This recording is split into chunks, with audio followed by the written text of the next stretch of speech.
Hey everybody, Coach Ed here. I'm over here in the shop at Bella Italia, Marble, Granite, and Quartz, picking up my order for a nice little bathroom I'm doing. I've been a contractor almost as long as I'm a hockey coach. So listen to me when I tell you, when you want the quality work and craftsmanship, come and see the boys over at Bella. They serve all 5 boroughs, Westchester, Long Island, all the way out to Montauk. Whether you're a Ranger fan, Islander fan, Devils fan, they're going to take care of you no matter what.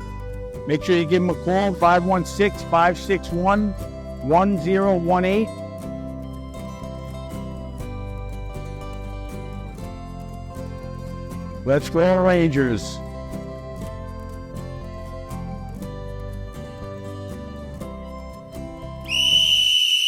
All right, boys, bring it in. A lot of heat. Mika took a lot of heat after that Winnipeg game. I saw in his post-game locker room interview, they cornered him with the question. He was -4. I know Eddie and Cuz were chirping in the group chat how I remember Cuz saying they weren't playing well. I thought the game was a fast-paced game. I thought the Rangers were in it pretty well. I thought they competed hard. I didn't notice Mika being that much of a blemish in the defense. Yeah, liability. But I went through the 4 goals that he was on the ice for, and I'll draw them up because we can't use video. So the first one, I don't know if you guys could see, Mika was playing defensively down below the circle. He won a little battle. He got the puck. There was a Winnipeg Jet here, a Winnipeg Jet here, and you had Brett over here.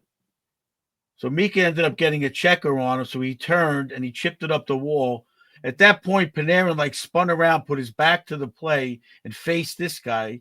And the puck and this Jet guy jumped it and got it down to Scheifele, and he scored. I mean, at that point, Keandre was all the way over here for some reason, I guess waiting for an outlet from Brett going up the left side.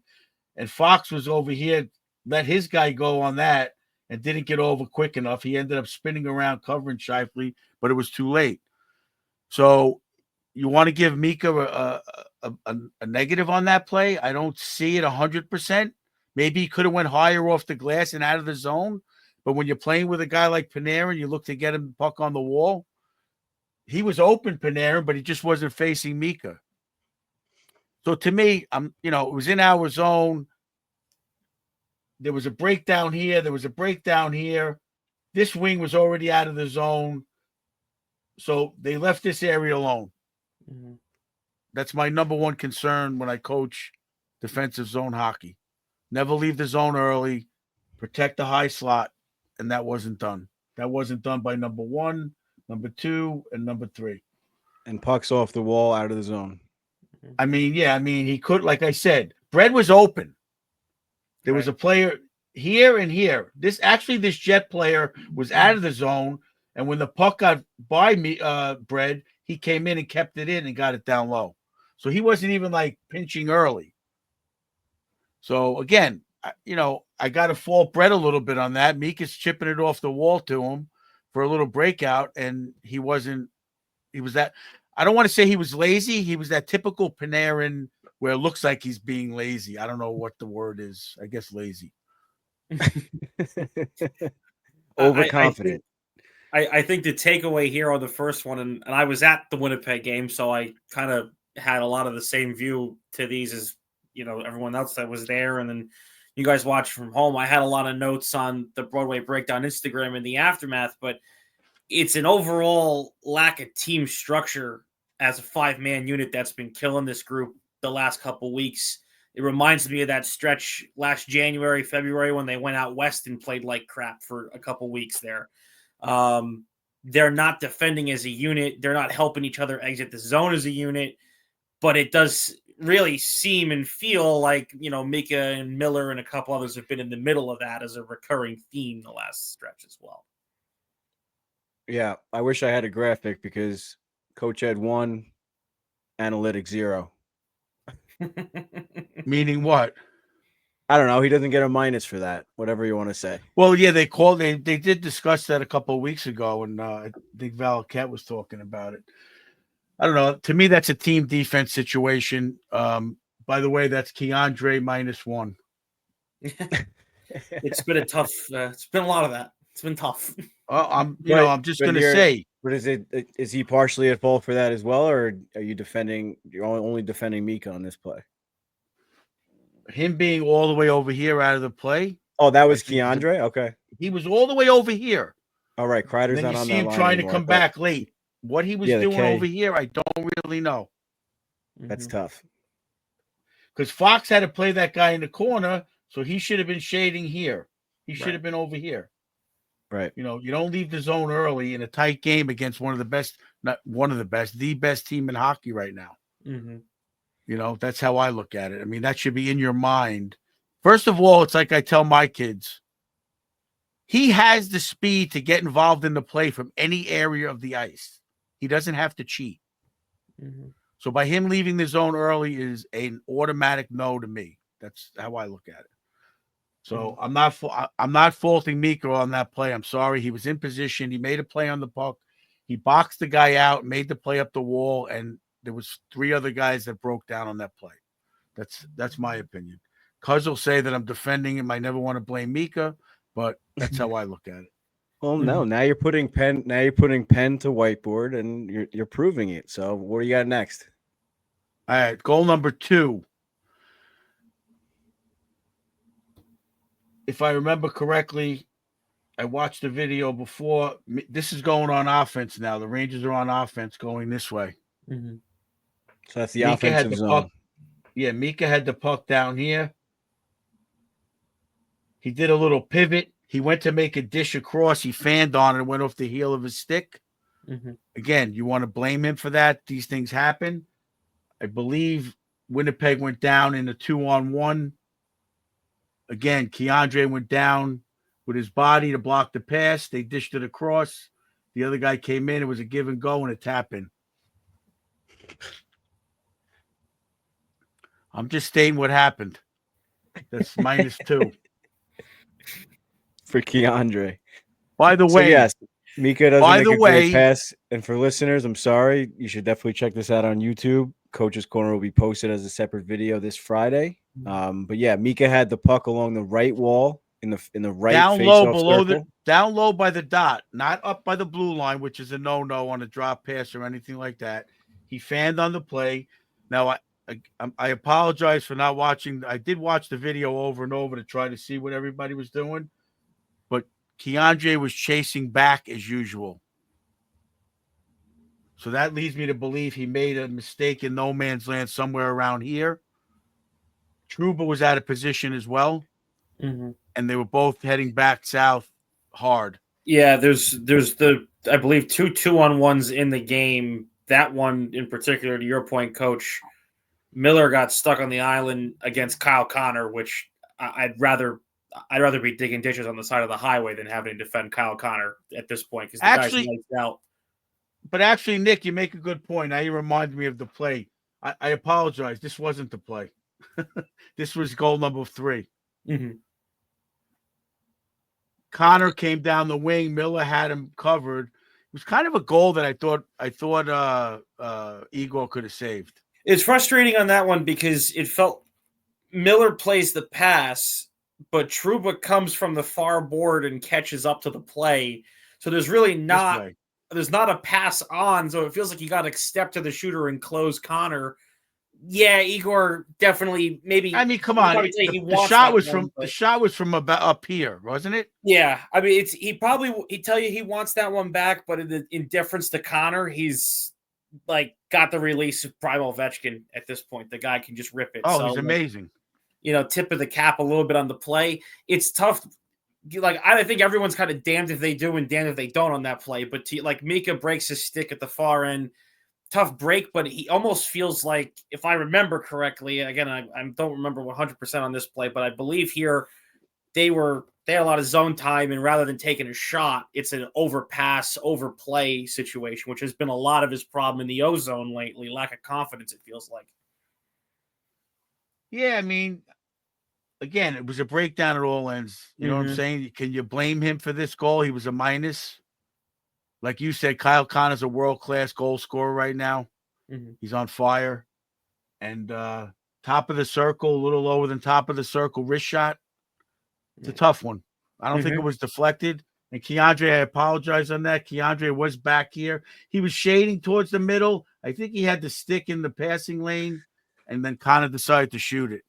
I think I think this was the one I was talking to Cuz about in our chat, that he was a little bit late, in my opinion, to making that decision to challenging Connor. Yeah.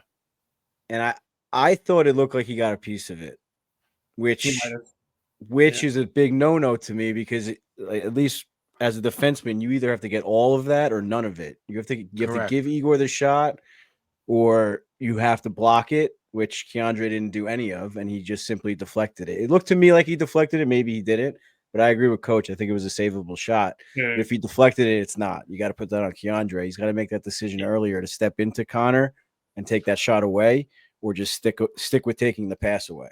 To quote Torch, if you're going down, you better get it. Right. Yep. And again, to Nicky's point, Trouba did bust his ass back and covered the pass, took the pass away.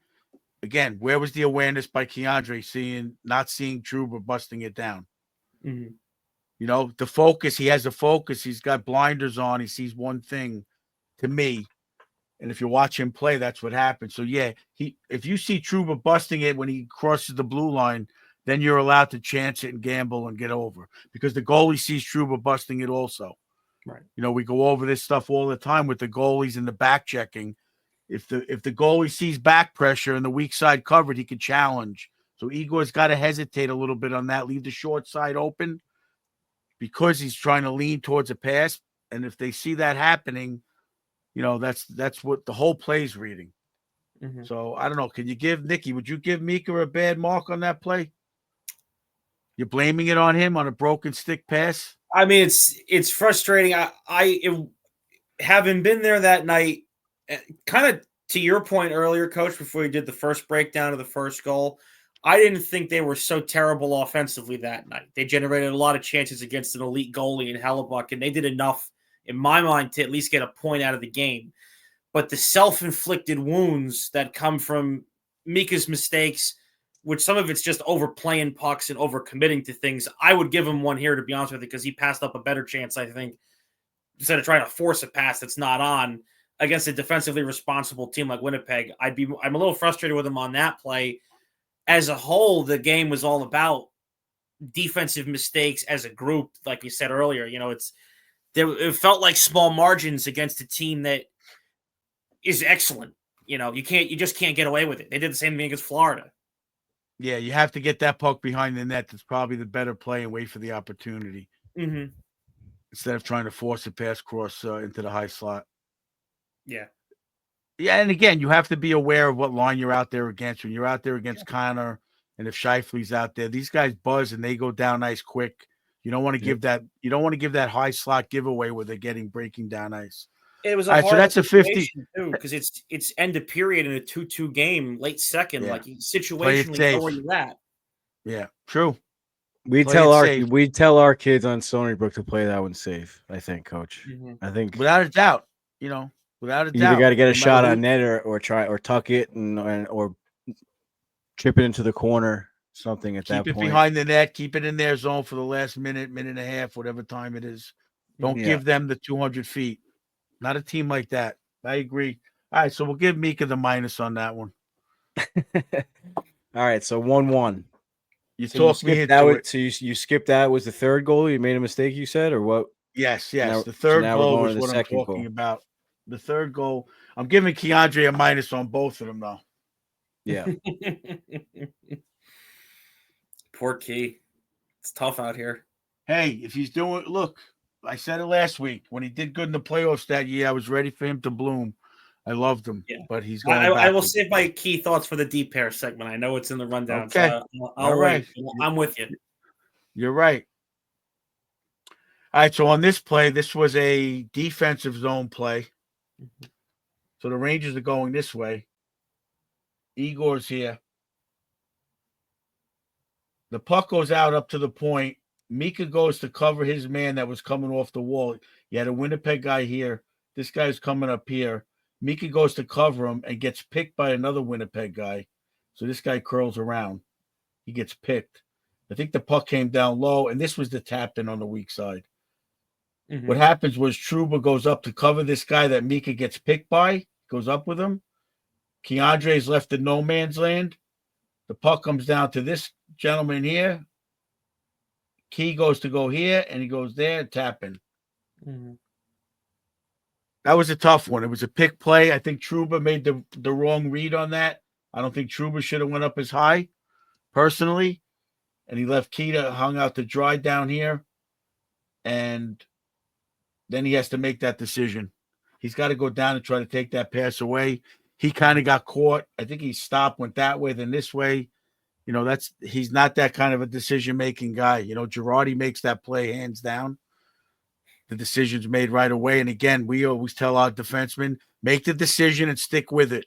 Don't hesitate. Either you're going to go or you're not going, or you're going to go down the block or you're not. When you get caught in between and you try to do things different, that's when you just take yourself out. Make the attempt and live with it. Just like in life, make a decision and live with it. So I don't know what you're going to do on that one. You're going to give Mika the minus because he got picked by – he was covering his man. Winnipeg threw a nice play. They picked him out. You know, they did a basketball play.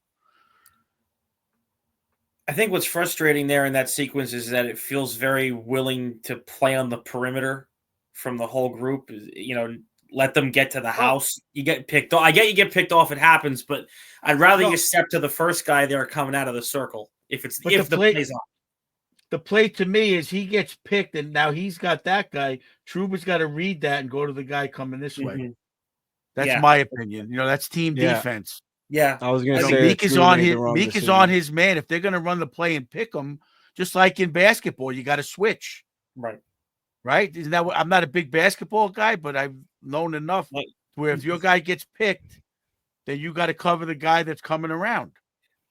I'm watching the Knicks while we're doing this, Coach. I think they could use a lesson in the pick and roll. So I think you're up next. Tom Thibodeau needs. That's the most basic play in basketball. It's still run for 100 years. It is pick and roll. Yeah. I think you speak to a larger problem in Trouba's game right now, where his indecisiveness almost feels like a result of where he's at physically and from a lack of speed. He looks so in between on things. He's trying to hit people to slow him down because he's not. I don't think he's getting to space well and closing people down. So in this spot, you know, the pick that's certainly a problem. I mean, the level, you know, from a defensive standpoint, I'll defer to you as well as the other coach in the room. Me, a novice, please. I have no coaching background whatsoever. Would you say the same, or I mean, what do you see from Trouba on that? No, I mean, I agree. I don't like the fact that Trouba kind of jumped it a little bit, but I think it's also hard because you partially expect Mika to make that play. Mm-hmm. And I think like the whole team is just not playing confidently right now. Whereas like Trouba feels the need to overcommit and maybe do a little bit too much in the defensive zone as opposed to hanging back and helping Keandre, who's also struggling right now. You know, It's very hard as a defenseman to not step up, especially in the defensive zone. It's a bang play. But I like the idea of where Coach said he should have been covering that guy coming in, heading towards the net, as opposed to trying to take the guy that Mika should be able to recover at that point and also be able to jump back with his footwork and his defensive ability, where he should have been able to jump back and stay with that man. And Trouba, like we said, take that other guy coming around the side. And then Keandre is stuck in no man's land where he could have. I mean, I know it sounds like we're picking on Keandre, but it's getting blatantly obvious where he's just making the wrong decisions and he's not playing very confidently either right now. I mean, I think what happened on Mika's decision was I know what's in his mind. He's watching the guy come up the wall with the puck, and the D is here, and he's looking at that little pass. He's looking to chip it. So I don't think he was aware of the pick either. He was more focused on that, I think, because he likes doing that little chip and breaking in the 2-on-1, which when it works, it looks great. But when it doesn't work against Winnipeg, that's what it looks like. I mean, I'd also like to watch it again a little closer, but to me, Mika shies away from any contact at all. So I feel like maybe that could be part of it, where he could have maybe taken the hit to make the play, or I don't know, made a different decision at that point. Yeah, I didn't see it like that, but maybe I am a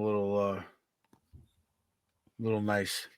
I don't know. There's no secret. Maybe not on that player in particular, but I think there's no secret that Mika shies away from contact a little bit. No, without a Either doubt. way, I wouldn't necessarily give. I think the team gets a minus on that one. Yeah, it feels like all 5 guys Made bad mistakes. Made bad decisions. So All we'll right. give. So far, he's a -1 because he And didn't a have half. good puck management on the second goal. Mhm. Correct, Nick? Yeah, you want to maybe minus 1.5, as Little Ed said, might feel fitting if you want to give Well, out because a half. that one we're giving the team defense everyone a minus, so Yeah. I guess it's -2 right now. Yeah.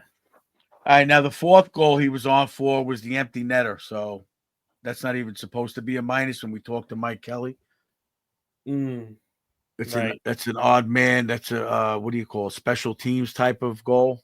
Right. Although even on that goal, let's go over that one. Mika the Rangers are going this way.